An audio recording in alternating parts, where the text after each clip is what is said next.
إن الحمد لله نحمده ونستعينه ونستغفره ونؤمن به ونتوكل عليه ونعوذ بالله من شرور أنفسنا ومن سيئات أعمالنا من يهده الله فلا مضل له ومن يضلل فلا هادي له أشهد أن لا إله إلا الله وحده لا شريك له وأشهد أن محمدا عبده ورسوله أما بعد فقد قال الله تعالى في قرآنه الكريم يا أيها الذين آمنوا اتقوا الله حق تقاته ولا تموتن إلا وأنتم مسلمون يا أيها الناس اتقوا ربكم الذي خلقكم من نفس واحدة وخلق منها زوجها وبث منهما رجالا كثيرا ونساء واتقوا الله الذي تساءلون به والأرحام إن الله كان عليكم رقيبا يا أيها الذين آمنوا اتقوا الله وقولوا قولا سديدا يصلح لكم أعمالكم ويغفر لكم ذنوبكم ومن يطع الله ورسوله فقد فاز فوزا عظيما وقال رسول الله صلى الله عليه وسلم إن أصدق الحديث كتاب الله وخير الهدي هدي محمد صلى الله عليه وسلم وشر الأمور محدثاتها وكل محدثة بدعة وكل بدعة ضلالة وكل ضلالة في النار அனைத்து புகழும் உலகத்தை படைத்து பரிபாலித்துக் கொண்டிருக்கும் வல்ல நாயன் அல்லாஹு தாலாவுக்கே உரியன. சலாத்தும் சலாமும் இறுதி தூதர் முஹம்மது ஸல்லல்லாஹு அலைஹி வஸல்லம் அவர்கள் மீதிலும் அவர்களை பின்பற்றி வந்த உத்தம சஹாபாக்கள், தாபியூன்கள், தபூ தாபீன்கள் மற்றும் கியாமத் நாள் வரைக்கும் அவர்களை பின்பற்றி வரக்கூடிய முஸ்லிமான மூமினான ஆண்கள் பெண்கள் அனைவர் மீதிலும் உண்டாவதாக. புனித ஜும்மா கடமையை நிறைவேற்ற வந்திருக்கும் அல்லாஹின் நல்லடியார்களே, அல்லாஹும் அவனுடைய தூதரும் இவற்றையெல்லாம் எம்மிடம் எடுத்து நடக்குமாறு ஏவியிருக்கிறார்களோ அவற்றை இயன்றளவு எடுத்து நடக்குமாறும், எவைகளை விட்டு தவிந்து கொள்ளுமாறு எமக்கு தடை விதித்திருக்கிறார்களோ அவைகளை விட்டு முற்றுமுழுதாக தவிந்து கொள்ளுமாறு எனக்கும் அப்பால் உங்களுக்கும் நசியத் செய்து கொள்கின்றேன்.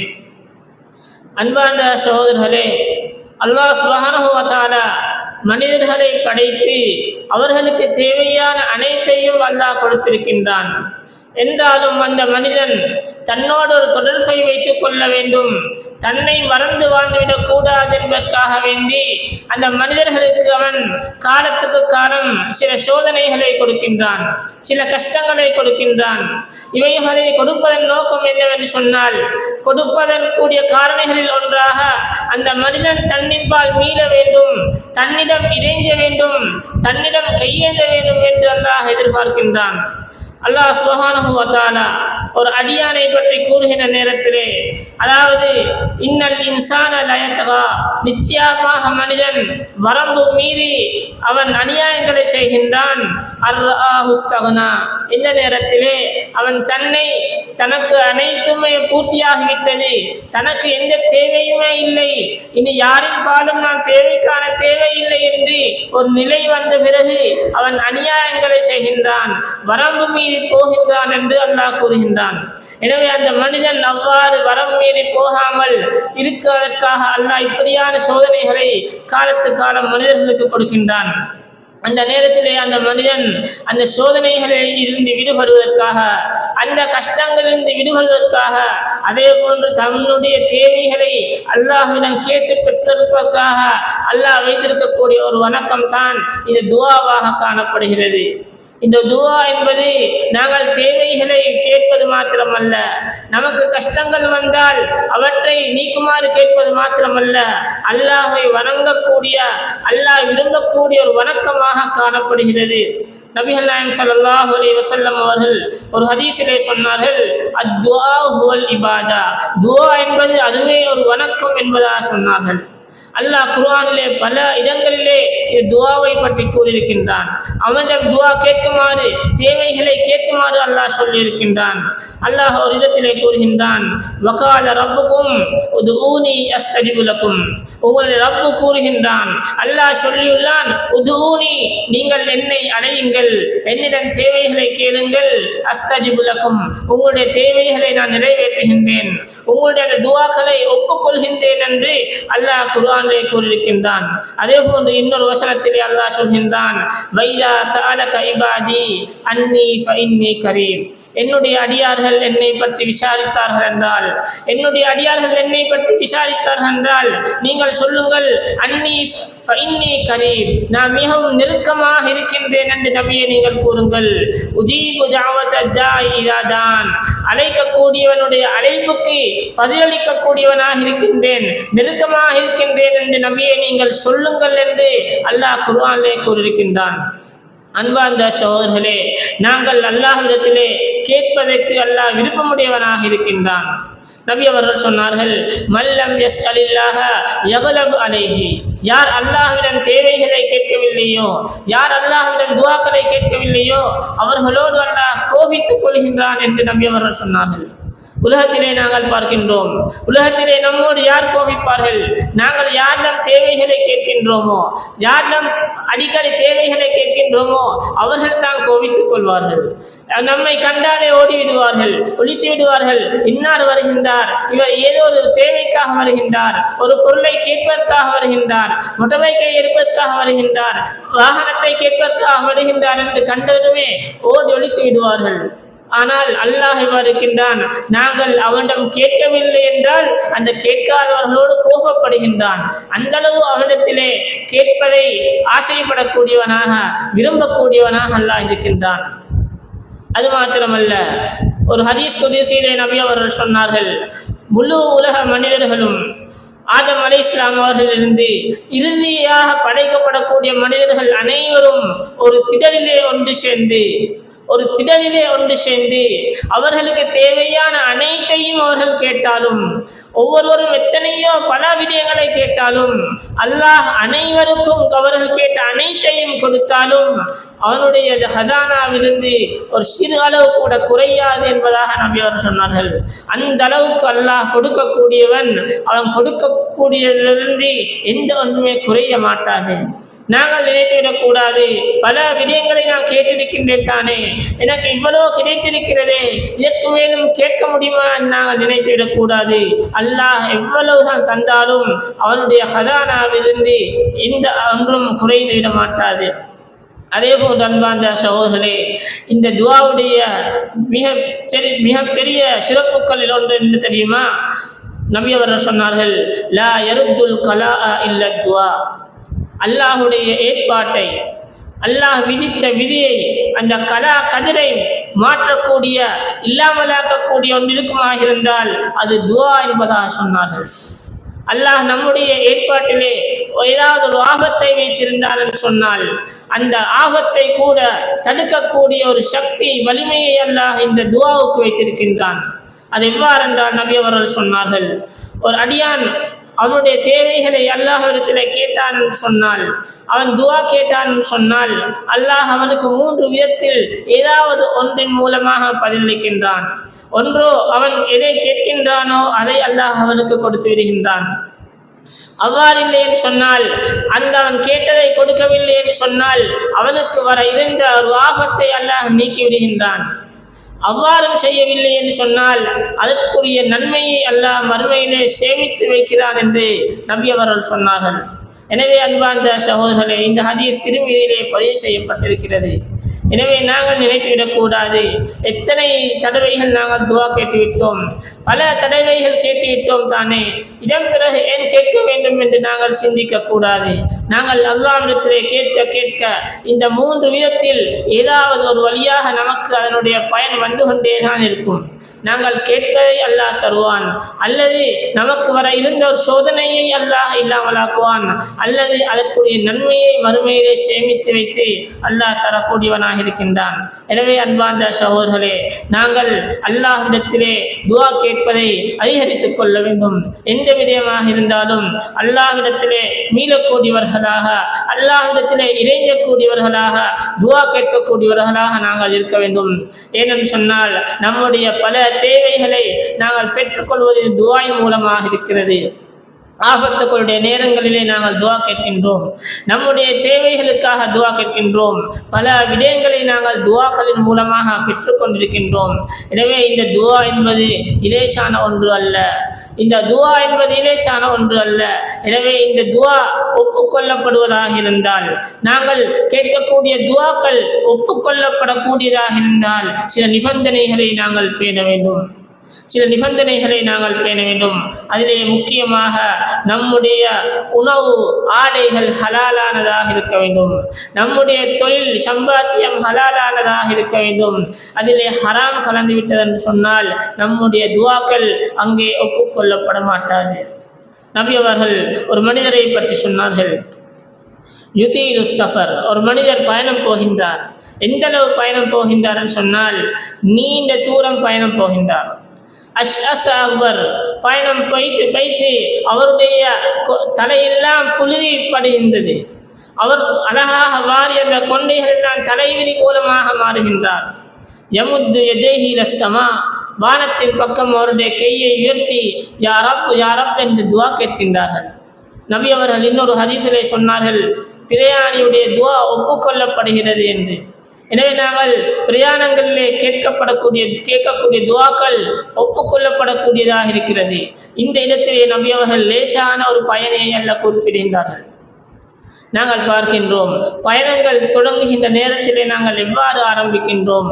மிக அழகாக ஆடை அணிந்து, அயன் பண்ணி, தலைகளை எண்ணெய் போட்டு நல்ல முறையிலே வாரி அழகிய முறையிலே நாங்கள் பயணங்களை ஆரம்பிக்கின்றோம். ஆனால் பயணம் முடிந்து வருகின்ற நேரத்திலே நாங்கள் எவ்வாறு இருப்போம்? மிகவும் களைத்தவர்களாக, உடம்பெல்லாம் புழுதிப்பட்டு, ஆடைகள் எல்லாம் அழுக்காகி தலைவிரிகோலமாக வருகின்றோம். அதே போன்று இந்த நபி அவர்கள் அந்த மனிதரை குறிப்பிடுகின்றார்கள், பிரயாணிகளிலே மிகவுமே கஷ்டமான தூரமான ஒரு பயணத்தை விளங்கப்படுத்தி நபி அவர் சொன்னார்கள், யுதீலு சஃபர், அந்த மனிதர் நீண்ட பயணம் போகின்றார். அஷ்அஸ் அக்பர், தலைவிரி கோலமாக, உடம்பெல்லாம் தலையெல்லாம் புழுதிப்பட்டு, உடம்பெல்லாம் புழுதிப்பட்டு போகின்றார். அந்தளவு நீளமான ஒரு பயணி. அவ்வாறென்றால் எந்த அளவு அவருடைய துஆ ஒப்புக்கொள்ளப்பட தகுதியானதாக இருக்கின்றது. அந்தளவு நீளமான பயணத்துடைய அனைத்து கஷ்டங்களையும் சுமந்து கொண்டு போகின்றார், அல்லாஹ்விடத்திலே துஆ கேட்கின்றார். ஆனால் நபி அவர்கள் சொன்னார்கள், வமத்அமுஹு ஹராம், அவருடைய உணவு ஹராமாக இருக்கிறது. வமஷ்ரபுஹு ஹராம், அவர் குடிக்கக்கூடிய நீர் ஹராமானதாக இருக்கிறது. வமல்பசுஹு ஹராம், அணிந்திருக்கக்கூடிய ஆடையும் ஹராம். வகுதிய பில் ஹராம், அவர் ஹராத்தை சாப்பிட்டு வளர்ந்த ஒருவர் ஃபஅன்னா யுஸ்தஜாபு லஹு, அவருக்கு எவ்வாறு துஆ, அவருடைய துஆ எவ்வாறு ஏற்றுக்கொள்ளப்படும் என்று நபி அவர்கள் கேட்டார்கள். அன்பானவர்களே, எனவே நாங்கள் எங்களுடைய துஆக்கள் ஒப்புக்கொள்ளப்பட வேண்டுமாக இருந்தால் எங்களுடைய உணவு ஹலாலானதாக இருக்க வேண்டும். அதிலே இன்னும் அளவாவது சிறிய அளவாவது ஹராத்தை நாங்கள் கலந்துவிடக்கூடாது. ஏமாற்று மோசடிகளை நாங்கள் கலந்துவிடக்கூடாது. நாங்கள் 95% ஹலாலாக சம்பாதித்து ஏன் அந்த 5% ஹராத்தை சம்பாதிக்க வேண்டும்? நாங்கள் 95% ஹலாலாக கஷ்டப்பட்டு சம்பாதித்து மனைவி மக்களுக்கு உண்ண கொடுத்து ஏன் அந்த 5% சிறு அளவை நாங்கள் ஹராமாக கலந்து நம்முடைய மனைவி மக்களுக்கு ஊட்ட வேண்டும்? அந்த நேரத்திலே நம்முடைய துஆக்கள், மனைவி மக்களுடைய துஆக்கள், அனைவருடைய துஆக்களும் ஒப்புக்கொள்ளப்படாதாக மாறிவிடுகிறது. அது மாத்திரமல்லாமல் நரகத்துக்குரிய உடம்பாக அந்த உடம்புகள் மாறிவிடுகின்றன. எனவே நாங்கள் சம்பாத்தியத்திலே ஹலாலை பேண வேண்டும். அதே போன்று அன்பார்ந்த சகோதரர்களே, துஆ கேட்கின்ற நேரத்திலே நாங்கள் அல்லாஹ்விடம் துஆ கேட்க வேண்டும். எந்த ஒரு தேவையாக இருந்தாலும் அல்லாஹ்விடம் கேட்க வேண்டும். நபி அவர்கள் சிறுவராக இருந்த இப்னு அப்பாஸ் ரலியல்லாஹு அன்ஹு அவர்களை பார்த்து அவர்களுக்கு முக்கியமான சில உபதேசங்களை புரிகின்ற நேரத்திலே சொன்னார்கள், இதா சஅல்த ஃபஸ்அலில்லாஹ், நீங்கள் துஆ கேட்டால் அல்லாஹ்விடமே கேளுங்கள். வைதஸ்தஅன்த ஃபஸ்தைன் பில்லாஹ், உதவி தேடினால் அல்லாஹ்விடமே உதவி தேடுங்கள் என்பதாக நபி அவர்கள் சிறுவராக இருந்த ஒரு 11-12 வயதிலே இருந்த அந்த இப்னு அப்பாஸ் ரலியல்லாஹு அன்ஹு அவர்களை பார்த்து கூறுகின்றார்கள், அன்பார்ந்த சகோதரர்களே, நாங்கள் நம்முடைய தேவைகளை நிறைவேற்றக்கூடியவர் யார் என்று விளங்கி இருக்க வேண்டும். அல்லாதவர்களிடத்திலே நாங்கள் தேவைகளை கேட்கக்கூடாது. அவர்கள் எவ்வளவு பெரிய மகான்களாக இருந்தாலும் எவ்வளவு பெரியவர்களாக இருந்தாலும் நம்முடைய தேவைகளை நிறைவேற்றக்கூடியவன் அல்லாஹ் ஒருவன் மாத்திரம் தான் என்பதை நாங்கள் விளங்கிக் கொள்ள வேண்டும். அல்லாஹ் சுப்ஹானஹு வ தஆலா குர்ஆனிலே பல இடங்களிலே இதை வலியுறுத்தி கூறியிருக்கின்றான். அல்லாஹ் ஒரு இடத்திலே சொல்கின்றான், இன் ததுஹும், நீங்கள் அந்த மன்னரைகளிலே இருக்கக்கூடியவர்களிடத்திலே துஆ கேட்டார் என்றால் லா யஸ்மஉ துஆஅக்கும், அவர்கள் ஒரு பொழுதும் உங்களுடைய அந்த துஆக்களை அவர்கள் செவிமடுக்கவே மாட்டார்கள். வலவு சமிஉ, செவிமடுக்கவே மாட்டார்கள். அவ்வாறு தான் செவிமடுக்கின்றார்கள் என்று வைத்துக் கொண்டாலும் வஸ்தஜாபு லகும், அவர்கள் உங்களுக்கு ஒரு நாளும் பதிலளிக்க மாட்டார்கள், உங்களுடைய துஆக்களை ஒப்புக்கொள்ள மாட்டார்கள். அது மாத்திரமல்ல, என்ன தெரியுமா நடக்கும்? வயௌமல் கியாமத்தி யக்ஃபுரூன பிஷிர்கிக்கும், நீங்கள் உங்களுடைய தேவைகளை நிறைவேற்றி தருபவர் இன்னார் இன்னார் என்ற அவரிடத்திலே துஆ கேட்டிருப்பீர்கள். ஆனால் மறுமையிலே அவர்கள் என்ன சொல்லுவார்கள்? யக்ஃபுரூன பிஷிர்கிக்கும், நீங்கள் வைத்த அந்த இணையை அவர்கள் மறுப்பார்கள். யா அல்லாஹ், என்னுடன் துஆ கேட்குமாறு நான் சொல்லவில்லை என்று அவர்கள் மறுப்பார்கள். அல்லாஹ்வே குர்ஆனிலே கூறியிருக்கின்றான். அதே போன்று இன்னொரு வசனத்திலே அல்லாஹ் சொல்கின்றான், இன்னல்லதீன ததுஊன மின் தூனில்லாஹ், அல்லாஹ் அன்றியாக நீங்கள் அழைக்கக்கூடியவர்கள் இருக்கிறார்களே, இபாதுன் அம்சாலுக்கும், அவர்கள் உங்களை போன்ற அடியார்கள் தான், அவர்கள் உங்களை போன்ற அடியார்கள் தான், அவர்களால் உங்களுடைய தேவைகளை நிறைவேற்ற முடியாது என்று அல்லாஹ் சொல்கின்றான். ஃபதுஊஹும் ஃபல்யஸ்தஜீபூ லகும் இன் குன்தும் சாதிகீன், நீங்கள் உண்மையாளர்களாக இருந்தால் அவர்கள் பதிலளிக்கட்டும் என்று அல்லாஹ் சொல்கின்றான். எனவே அன்பார்ந்த சகோதரர்களே, இந்த துஆவுடைய விடயத்திலே நாங்கள் எந்த சந்தர்ப்பமாக இருந்தாலும், எவ்வளவு ஒரு பெரியதாக இருந்தாலும், ஆபத்தானதாக இருந்தாலும், சிறியதாக இருந்தாலும் அல்லாஹ்விடம் மாத்திரம் நம்முடைய தேவைகளை முன்வைக்கக்கூடியவர்களாக இருக்க வேண்டும். இன்னொரு வசனத்திலே அல்லாஹ் சொல்கின்றான், வல்லதீன ததூன மின் தூனிஹி, அல்லாஹ் அன்றியாக நீங்கள் அழைக்கின்றீர்களே அவ்விதமானவைகள் எப்படிப்பட்டவைகள் தெரியுமா? மா யம்லிகூன மின் கித்மீர், அவர்களுக்கு அதாவது பேரீத்தம்பழத்துடைய வித்தை சுற்றி ஒரு டிஷுமாய் ஒன்று வருகின்றது. பேரீத்தம்பழம் சாப்பிடுகிற நேரத்திலே அதனுடைய வித்தை சுற்றி ஒரு டிஷு போன்ற ஒன்று இருக்கிறது. அல்லாஹ் சொல்கின்றான், அந்த டிஷு போன்ற ஒன்றுக்கும் அவர்கள் சக்தி பெற மாட்டார்கள். மா யம்லிகூன மின் கித்மீர், அந்த அனுப்பிரமான அந்த ஈத்தம்பழ வித்துடைய அந்த டிஷு அளவுக்கு கூட அவர்களால் பிரயோஜனம் அளிக்க முடியாது என்று அல்லாஹ் சொல்கின்றான். அவ்வாறென்றால் அன்பார்ந்த சகோதரர்களே, நாங்கள் சற்று சிந்தித்து பார்க்க வேண்டும். எம்முடைய தேவைகளை உண்மையிலே நிறைவேற்றக்கூடியவன் யார்? நாங்கள் யாரிடம் துஆ கேட்கின்றோம் என்று நாங்கள் சிந்திக்க வேண்டும். அதே போன்று அல்லாதவர்களிடம் துஆ கேட்கக்கூடியவர்களை நாங்கள் கண்டோம் என்று சொன்னால் அவர்களுக்கு நாங்கள் விளங்கப்படுத்த வேண்டும். எனவே அன்பார்ந்த சகோதரர்களே, இந்த நிபந்தனையும் முக்கியமானதாக இருக்கிறது. அதே போன்று அல்லாஹ்விடத்திலே துஆ கேட்கின்ற நேரத்திலே நாங்கள் உறுதியாக கேட்க வேண்டும். அல்லாஹ் தருவான் என்ற உறுதியான நம்பிக்கையோடு துஆ கேட்க வேண்டும். அல்லாஹ் தருவானோ தெரியாது என்று சந்தேகத்திலே நாங்கள் கேட்டோம் என்று சொன்னால் அந்த துஆவை அல்லாஹ் ஒப்புக்கொள்ள மாட்டான். நபி அவர்கள் சொன்னார்கள், உதுல்லாஹ வ அன்தும் மூகினூன பில் இஜாபா, அல்லாஹ் தருவான் என்ற உறுதியான நம்பிக்கையோடு நீங்கள் துஆ கேளுங்கள். பாலமு அன்னல்லாஹ லா யஸ்தஜீபு துஆன் மின் கல்பின் காஃபிலின் லாஹின், அறிந்து கொள்ளுங்கள், நிச்சயமாக அல்லாஹ் சுப்ஹானஹு வ தஆலா பொதுவாக்கான உள்ளத்திலிருந்து கேட்கப்படக்கூடிய துஆக்களை ஒப்புக்கொள்ள மாட்டான் என்பதாக நபி அவர்கள் சொன்னார்கள். எனவே நாங்கள் எந்த ஒரு துஆவாக இருந்தாலும் அல்லாஹ் இதை தருவான் என்ற சந்தேகத்திலே, இது கிடைக்குமா என்ற சந்தேகத்திலே நாங்கள் கேட்கக்கூடாது. நிச்சயமாக அல்லாஹ் தருவான், இது நடக்கும், அல்லாஹ் ஒப்புக்கொள்வான் என்ற உறுதியோடு நாங்கள் துஆ கேட்கின்ற நேரத்திலே அந்த துஆக்களை அல்லாஹ் ஒப்புக்கொள்கின்றான். அதே போல் இன்னொரு ஹதீஸிலே நபி அவர்கள் சொன்னார்கள், அஹ்சினுல் தன்ன பில்லாஹ், அல்லாஹ்வை பற்றிய உள்ள எண்ணத்தை நீங்கள் நல்லதாக அழகாக வைத்துக் கொள்ளுங்கள். அல்லாஹ் உதவி செய்வான், அல்லாஹ் தருவான், என்னுடைய கவலைகளை நீக்குவான், சோதனைகளை நீக்குவான் என்று அல்லாஹ்வை பற்றிய எண்ணங்களை நீங்கள் வைத்துக் கொள்ளுங்கள், நல்லெண்ணத்தை வைத்துக் கொள்ளுங்கள் என்று நபி அவர்கள் சொன்னார்கள். எனவே அன்பார்ந்தவர்களே, இந்த விடயங்கள் மிக முக்கியமானதாக இருக்கின்றன.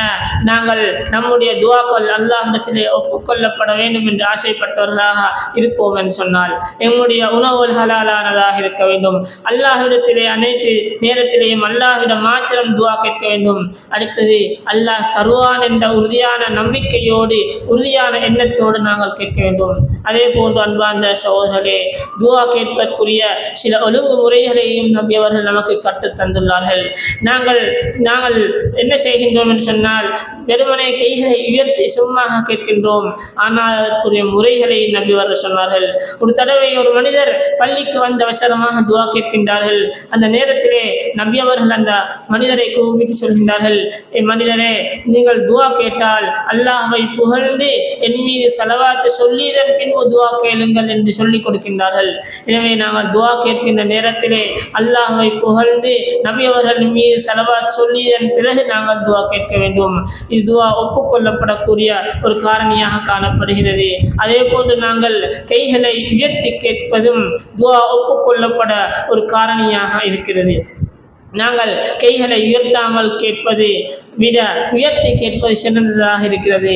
நபி அவர்கள் சொன்னார்கள், இன்னல்லாஹ ஹய்யுன் கரீம், நிச்சயமாக அல்லாஹ் சுப்ஹானஹு வ தஆலா வெட்கமுடையவன், கொடையாளன், அவன் வெட்கப்படுகிறான். ஒரு மனிதன் அவனிடத்திலே கைகளை உயர்த்தி ஏதாவது ஒன்றை கேட்டதன் பிறகு அவன் அந்த தேவையை பெறாமல் கைகளை கீழே போடுவதை பார்த்து அல்லாஹ் வெட்கப்படுகிறான் என்பதாக நபி அவர்கள் சொன்னார்கள். எனவே நாங்கள் கைகளை உயர்த்தி துஆ கேட்டோம் என்று சொன்னால், நாங்கள் கேட்கின்ற அந்த துஆவை அல்லாஹ் ஒப்புக்கொள்ளாமல் இருப்பதற்கு அல்லாஹ் வெட்கப்படுகின்றான் என்று நபி அவர்கள் சொன்னார்கள். எனவே நாங்கள் கைகளை உயர்த்தி துஆ கேட்டால் அதுவும் ஒப்புக்கொள்ளப்படுவதற்குரிய காரணமாக இருக்கிறது.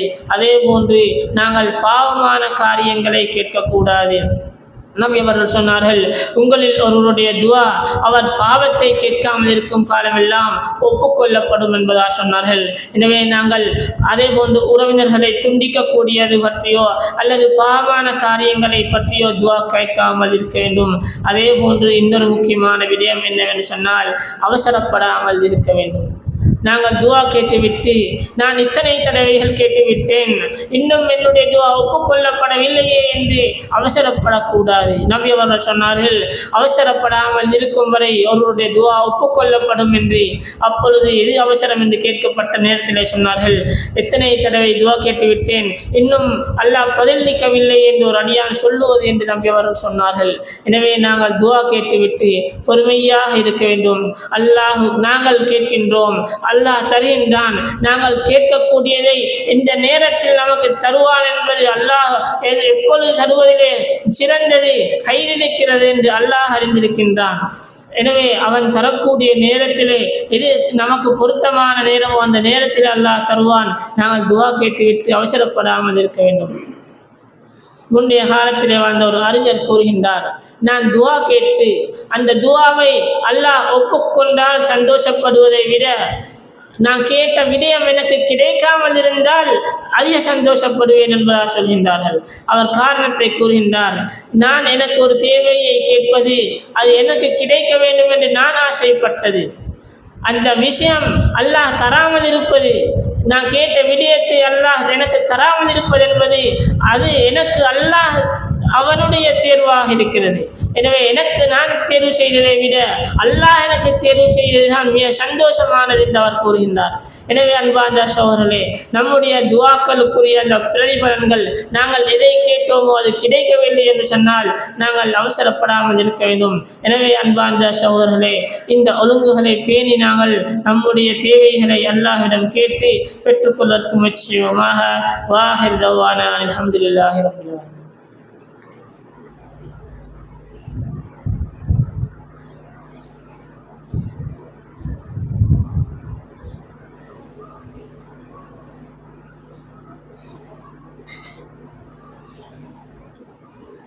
الحمد لله رب العالمين والصلاة والسلام على سيدنا محمد وعلى آله وصحبه أجمعين.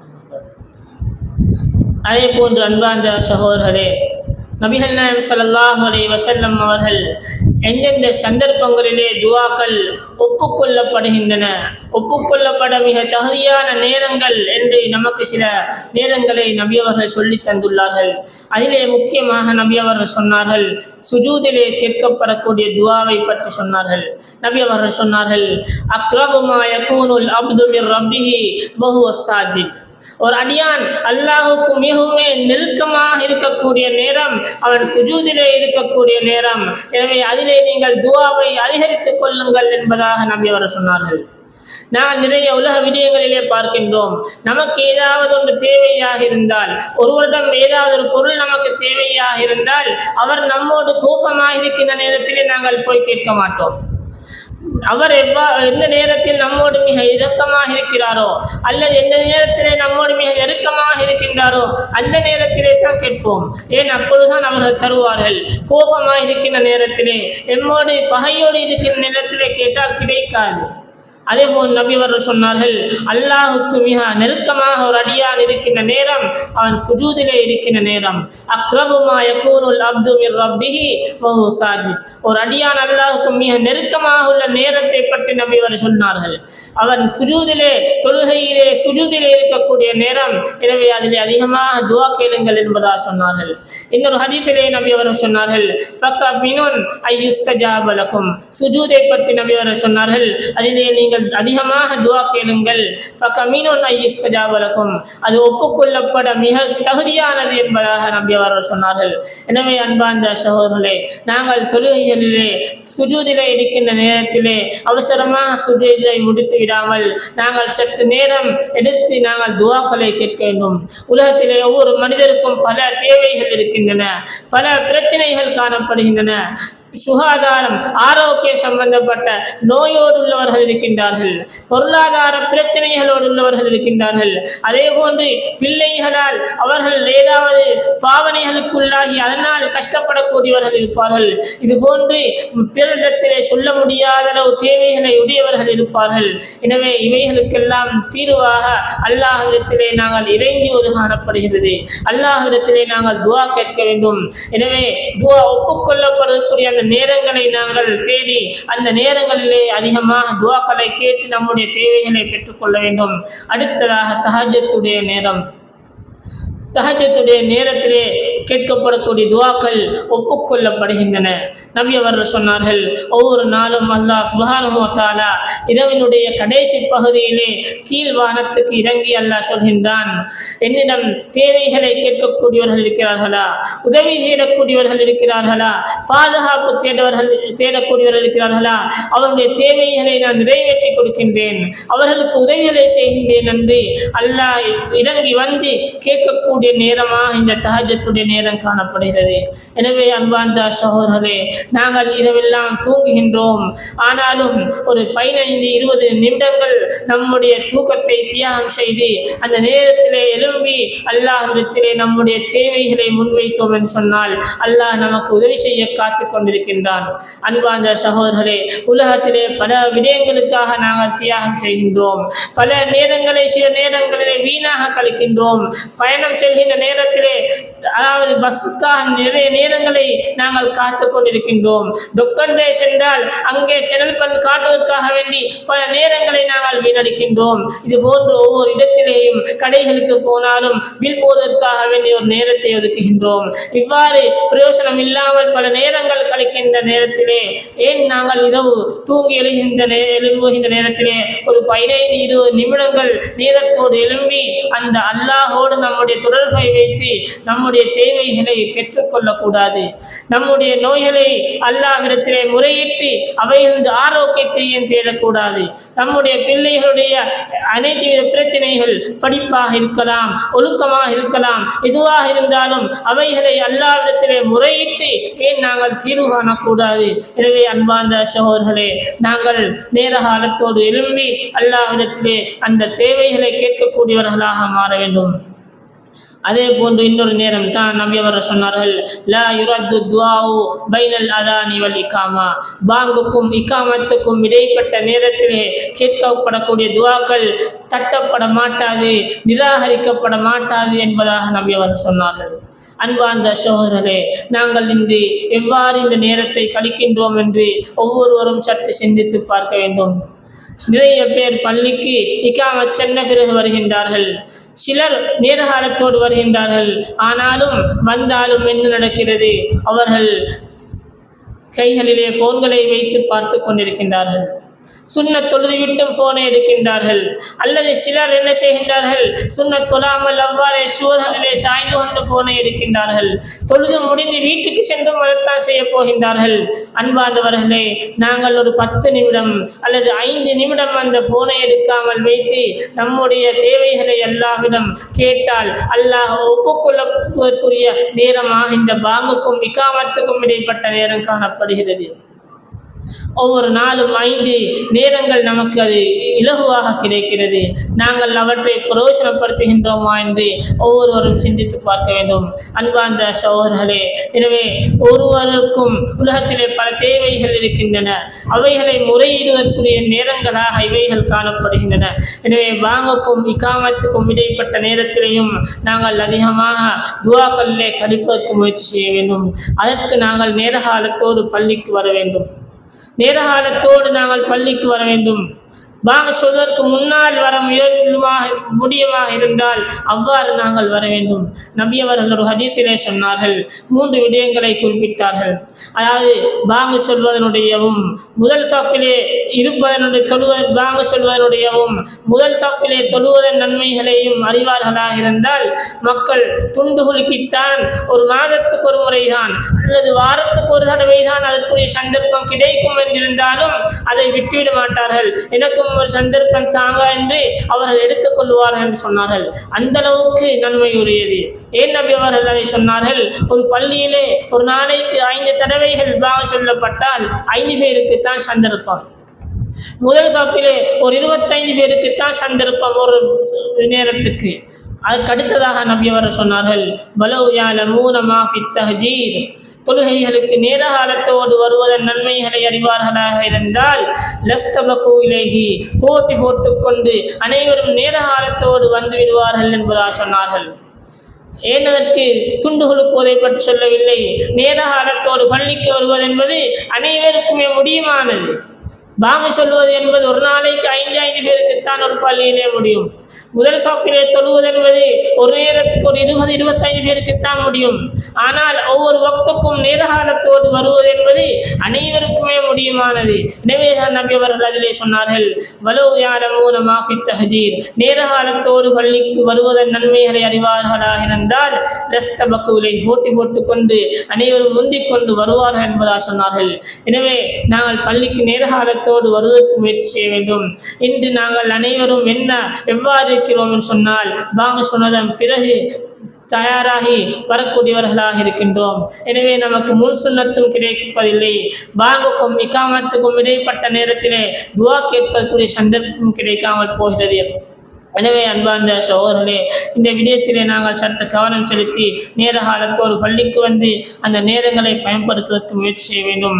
அதே போன்று அன்பார்ந்த சகோதரர்களே, நபி அவர்களோட ஹதீஸிலே சொன்னார்கள், 3 நபர்களுடைய துஆக்கள் ஒப்புக்கொள்ளப்படக்கூடியவைகள் என்று சொல்லி ஒன்று சொன்னார்கள், பிரயாணியுடைய துஆ. அதே போன்று சொன்னார்கள் தௌவத்துல் மதுலூம், அநீதி இழைக்கப்பட்டவர்களுடைய துஆ. அதாவது நாங்கள் யாருக்கும் அநியாயம் செய்துவிட்டோம் என்று சொன்னால் அவர்கள் நமக்கு எதிராக துஆ கேட்டு என்றால் அவைகள் பலிக்கக்கூடியதாக இருக்கிறது. எனவே நாங்கள் யாருக்கும் அநியாயங்களை செய்துவிடக் கூடாது. அநியாயம் செய்து அவர்கள் நமக்கு எதிராக நமக்கு பதுவா செய்து விட்டார்கள் சொன்னால் அது அல்லாஹ்விடம் பலிக்க ஒப்புக்கொள்ளப்படக்கூடியதாக இருக்கிறது. அதே போன்று சொன்னார்கள், ஒரு பெற்றோர் பிள்ளைகளுக்காக கேட்கக்கூடிய துஆ என்பதாக சொன்னார்கள். அதே போன்று அன்பார்ந்த சகோதரர்களே, இன்னொரு முக்கியமான விடயம் என்னவென்று சொன்னால், நாங்கள் துவா கேட்கின்ற நேரத்திலே நமக்காக மாத்திரம் கேட்காமல் நம்முடைய பிற சகோதரர்களுடைய தேவைகளை அறிந்திருந்தோம் என்றால் அவைகளுக்காகவும் நாங்கள் துவா கேட்பது, ஏனையவர்களுடைய பிள்ளைகளுடைய படிப்புகளுக்காக, ஏனைய சகோதரருடைய பொருளாதாரத்துக்காக நாங்கள் துவா கேட்பது.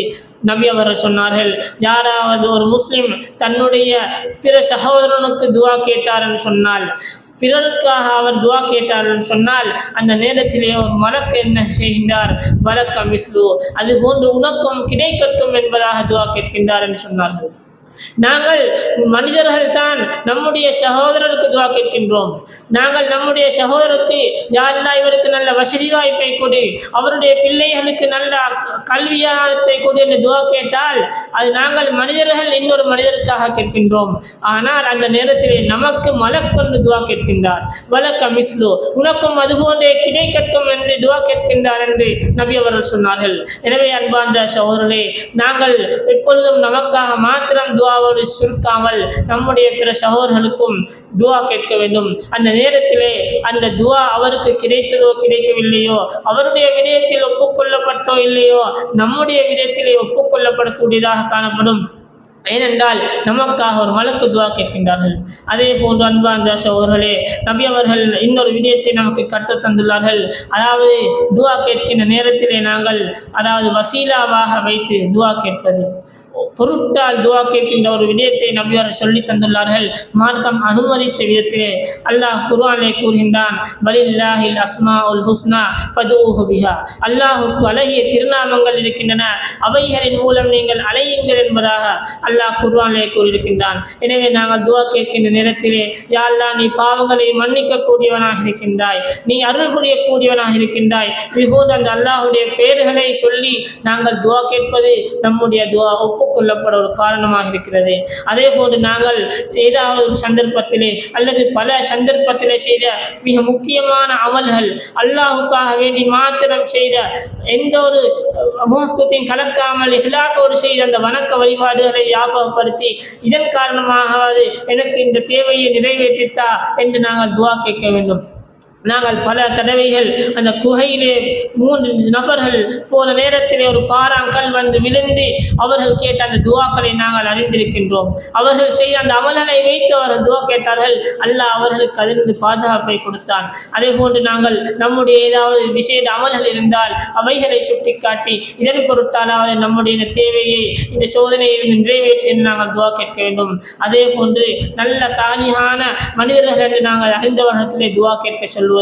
அதாவது நல்லவர்களாக சாலியானவர்களாக இருப்பார்கள் என்றால் அவ்விடத்திலே நாங்கள் துவா கேட்க சொல்லுவது ஒரு முறையாக இருக்கிறது. அவ்வாறு இல்லாமல் மரணித்த வருடத்திலேயோ கபர்களிடத்திலேயோ போய் கேட்பது அல்ல. எனவே அன்பார்ந்த சகோதரர்களே, அல்லாஹ் சுப்ஹானஹு வ தஆலாவோடு நம்முடைய தொடர்பை நெருக்கமாக்கிக் கொள்ள முடியுமான இந்த துஆவை நம்முடைய வாழ்க்கையிலே அதிகமாக நாங்கள் இந்த துஆவிலே அதிகமாக ஈடுபட்டு நம்முடைய தேவைகளை அல்லாஹ்விடம் கேட்டு பெற்றுக்கொள்வதற்கு நாங்கள் முயற்சி செய்வோமாக. அதற்கு எல்லாம் வல்ல அல்லாஹ் நம் அனைவருக்கும் கிருபை செய்வானாக. வாஹித் தவானா அல்ஹம்துலில்லாஹ். Right.